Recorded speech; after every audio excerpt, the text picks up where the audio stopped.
जाणे भक्तीचा जिव्हाळा तोची दैवाचा पुतळा अनेक नये माझे मना हो का पंडित शहाणा नाम रूपी जडले चित्त नाम रूपी जडले चित्त त्याचा दास मी अंकित अनेक नये माझे मना हो का पंडित शहाणा तुका म्हणे नवविध तुका म्हणे नवविध भक्ती जाणे तोच शुद्ध अनेक नये माझे मना हो का पंडित शहाणा विठ्ठल विठ्ठल विठ्ठल विठ्ठल विठ्ठल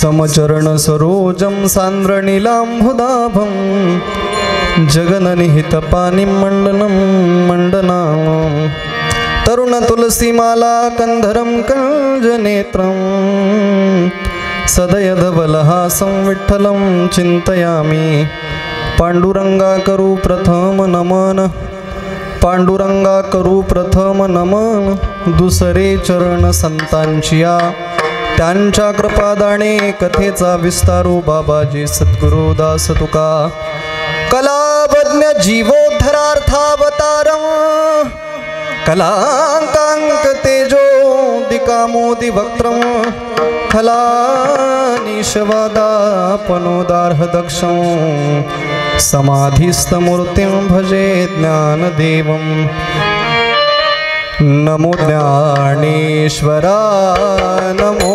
ज्ञानेश्वरा नमो ज्ञानेश्वरा नमो ज्ञानेश्वरा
त्रिभुवन पावनी मुक्ताबाई नमो त्रिभुवन पावनी मुक्ताबाई नमो त्रिभुवन पावनी मुक्ताबाई नमो त्रिभुवन पावनी मुक्ताबाई नमो त्रिभुवन पावनी मुक्ताबाई नमो त्रिभुवन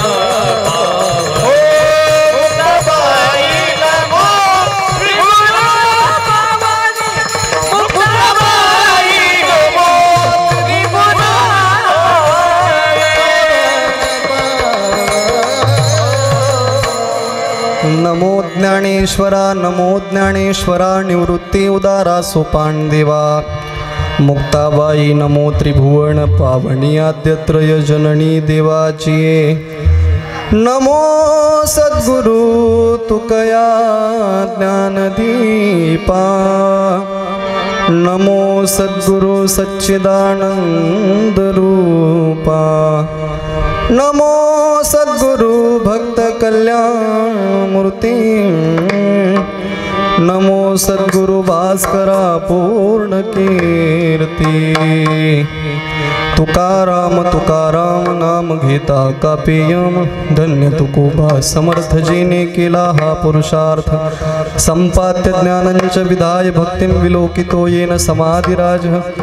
वैराग्यवंत सुविचारयुक्तं नमामि जोगं शिरसा गुरुन्तं। ध्यानमूलं गुरुर्मूर्ति, पूजामूलं गुरुर्पाद, मंत्रमूलं गुरुर्वाक्य, मोक्षमूलं गुरुर्कृपा। सेवे लागी सेवक झालो झालो, सेवे लागी सेवक झालो झालो, सेवे लागी सेवक झालो सेवे लागी सेवक झालो झालो, सेवे लागी सेवक झालो झालो, सेवे लागी सेवक झालो झालो, सेवे लागी सेवक झालो सेवे लागी सेवक झालो। तुमच्या लागलो निज चरणा, तुमच्या लागलो निज चरणा। हो स्वामी तुकया देवा, अहो स्वामी तुकया देवा। तुमच्या लागलो निज चरणा, तुमच्या लागलो निज चरणा। अहो स्वामी तुकाया देवा, अहो स्वामी तुकाया देवा। हो सेवे लागी सेवक झालो, तुमच्या लागलो निज चरणा। हो स्वामी तुकाया देवा, यावरी न करावा वेरो। सेवे लागी सेवक झालो, तुमच्या लागलो चरणा। अहो स्वामी तुकाया देवा, यावरी न करावा वेरो।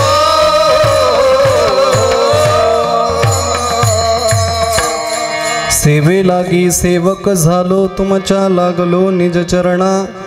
अहो स्वामी तुकया देवा, यावरी न करावा अव्हेर। गुरुर्ब्रह्मा गुरुर्विष्णू गुरुर्देवो महेश्वरा, गुरुः साक्षात परब्रह्म तस्मै श्री गुरुवे नमः।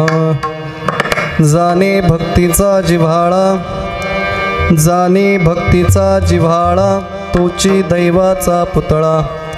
आणि कनये माझे मना, होका पंडित शहाणा विठाला।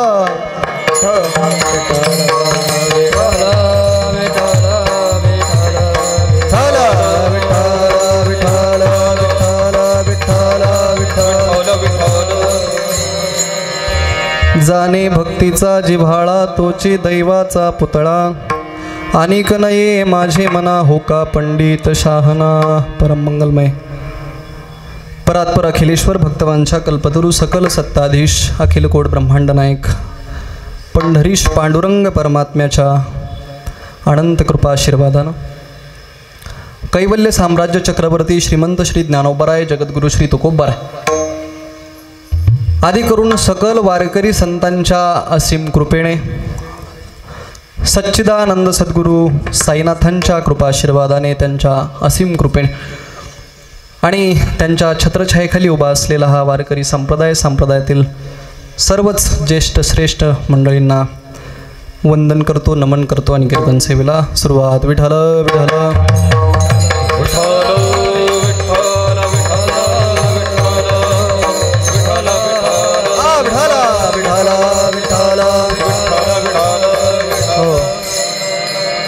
सेवा किम निमित्तानं हे सर्वांना ज्ञातच आहे, परंतु वक्ता या नात्यानं कार्यक्रमाच्या अनुषंगानं अल्पसा परिहार देणं कर्मप्राप्त आहे। ते माझं कर्तव्य आहे। त्याकरता अल्पसा परिहार द्यायचा आहे तो असा की अत्यंत पावन पवित्र या श्री क्षेत्र शिर्डी ग्रामामध्ये दर मासिक शुद्ध एकादशीला सुरू असलेला हा कीर्तन महोत्सव ज्यांच्या माध्यमातून पार पडतो आहे असे असणारे आदरणीय अभिजूभाऊ कोते पाटील, आदरणीय ताराचंदभाऊ कोते पाटील आणि सर्व कोते पाटील परिवार, सद्गुरू सच्चिदानंद सद्गुरू साईबाबांच्या कृपा आशीर्वादानं हा सोहळा त्या ठिकाणी चालू आहे आणि त्यातल्या 49 नंबरची कीर्तन सेवा गेल्या 4 वर्षापासून या ठिकाणी कीर्तनं चालू आहेत आणि 49 नंबरची कीर्तन सेवा म्हणजे 5व्या वर्षातली पहिलीच कीर्तन सेवा माझ्याकडे आहे. विठाल विठाल.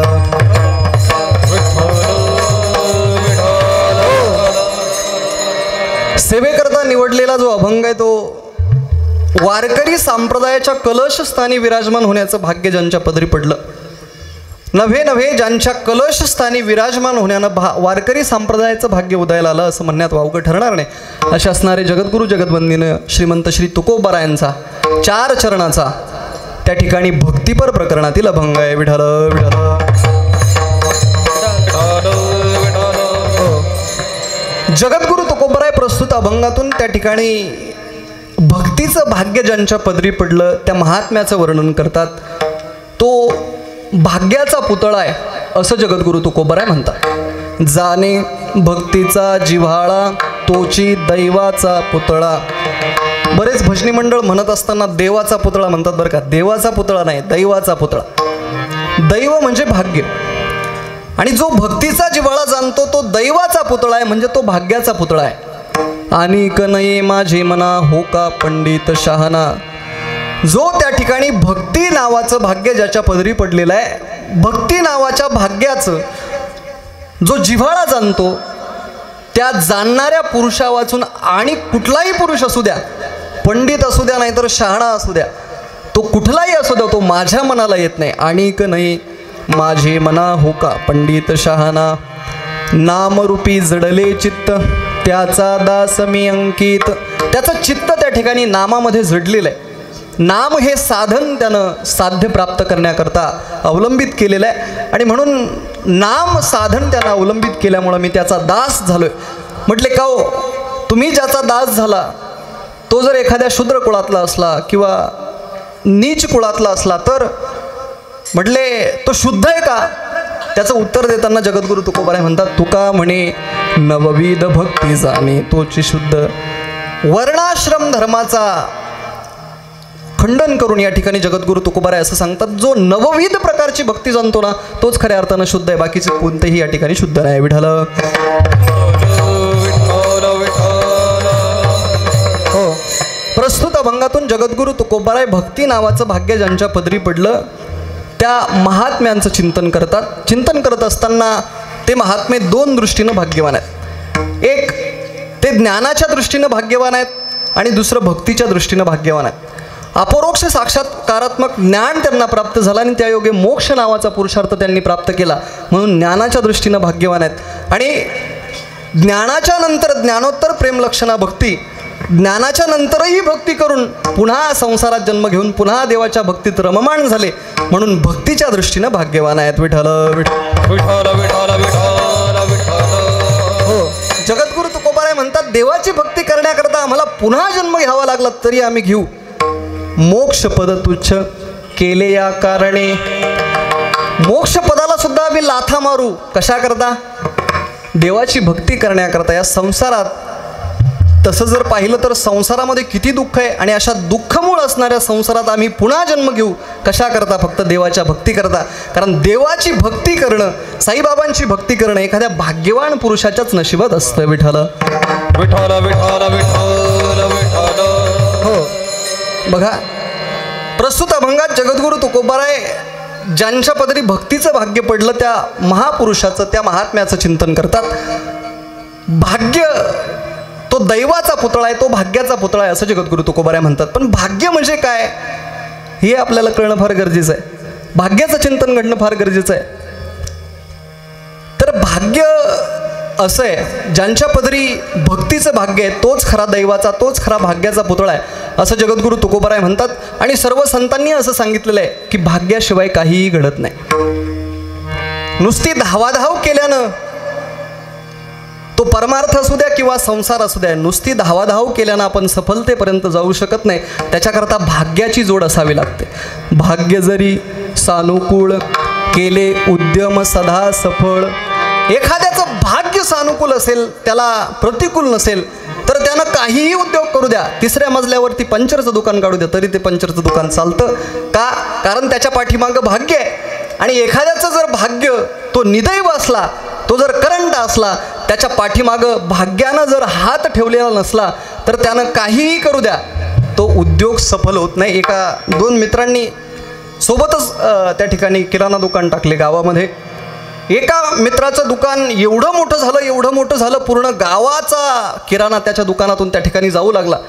परंतु दुसऱ्या मित्रानं जे किराणा दुकान टाकलं होतं ते एकदम तोट्यामध्ये गेलं आणि बंद करण्याची वेळ त्याच्यावरती आली. ज्याचं दुकान बंद पडत होतं त्यानं त्या दुसऱ्या मित्राला प्रश्न विचारला, का रे, आपण तर सोबतच त्या ठिकाणी दुकान काढलं होतं, दुकान आपण सोबतच चालू केलं होतं, मग तुझं दुकान एवढं मोठं झालं, सगळ्या गावचा किराणा तुझ्या दुकानामधनं जातो आणि माझं दुकान बंद पडण्याची वेळ आली, असं का?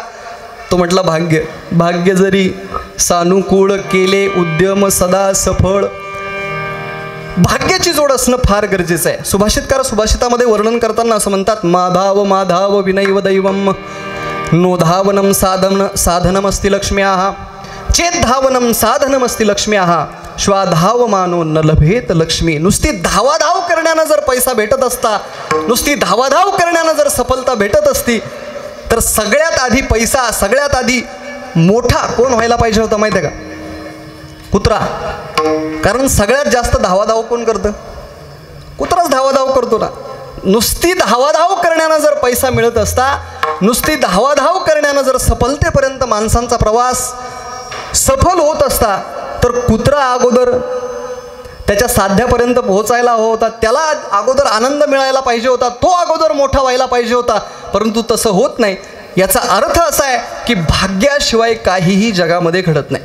भाग्य जर प्रतिकूल असेल ना, त्या माणसानं काहीही करू द्या, काही उद्योग करू द्या, त्याच्या पाठीमागं जर साईबाबांचा आशीर्वाद नसेल आणि भाग्य जर अनुकूल नसेल, तर काहीही या जगामध्ये घडत नाही. एक दृष्टांत प्रेमानं जुनी मंडळी सांगत असतात, भाग्य म्हणजे काय? भाग्य जर आपल्या जीवनामध्ये नसेल, आपलं भाग्य जर उजळलेलं नसेल, आपलं भाग्य जर प्रतिकूल असेल, तर काय घडतं, आणि भाग्य जर अनुकूल असेल तर काय घडतं, हे सांगण्याकरता जुनी कीर्तनकार मंडळी फार सुंदर दृष्टांत द्यायचे. एकदा काय झालं म्हणे, एका गृहस्थाला लक्ष्मी प्रसन्न झाली. लक्ष्मी प्रसन्न झाली आणि लक्ष्मीनं विचार केला. त्याला विचारलं, बाबा कोण आहेस तू? म्हटलं, मी असा गृहस्थ आहे, माझी फार गरिबी चालू आहे, मला श्रीमंत व्हायचं आहे, काहीतरी तुम्ही द्याल का मला? लक्ष्मी प्रसन्न झाली होती, त्या कारणानं तिनं सांगितलं की मी तुला श्रीमंत केल्याशिवाय सोडणार नाही, तू आता श्रीमंत झाला असं समज. परंतु लगेच भाग्य पळत आलं आणि भाग्यानं सांगितलं, आई साहेब तुम्ही कितीही प्रयत्न करा, जोपर्यंत मी याच्या नशिबात नाही आहे, जोपर्यंत मी याला प्रतिकूल आहे ना, तोपर्यंत हा श्रीमंत होऊ शकत नाही. लक्ष्मी आईसाहेब म्हणजे साक्षात पैशाची देवता लक्ष्मी आईसाहेब. लक्ष्मी प्रसन्न झाल्यानंतर कोण श्रीमंत होणार नाही हो? मग साक्षात लक्ष्मीने जर आशीर्वाद दिला तर तो श्रीमंत व्हायला पाहिजे होता की नव्हता? लक्ष्मी आईसाहेबांनी सांगितलं. आता लक्ष्मी आईसाहेबाचं आणि भाग्याचं भांडण जुंपलं. थोडक्यात आपण भांडण बघतोय. भाग्य म्हटलं तुम्ही करूनच दाखवा. लक्ष्मी आईसाहेब म्हटले मी याला श्रीमंत केल्याशिवाय सोडत नसते.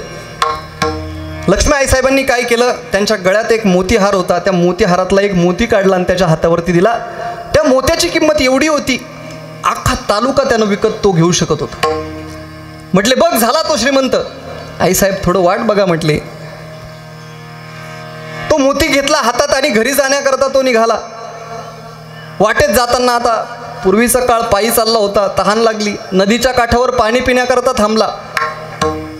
परंतु भाग्य त्याला अनुकूल नव्हतं, प्रतिकूल होतं. त्या कारणानं त्यानं काय केलं, तो जो मोती दिलेला होता तो वरच्या खिशामध्ये ठेवला. आणि पूर्वी नदीमध्येच पाणी प्यायचे लोक, नद्याही तेवढ्या स्वच्छ होत्या. आणि नदीमध्ये पाणी पिण्याकरता असा वाकला ओझडीत.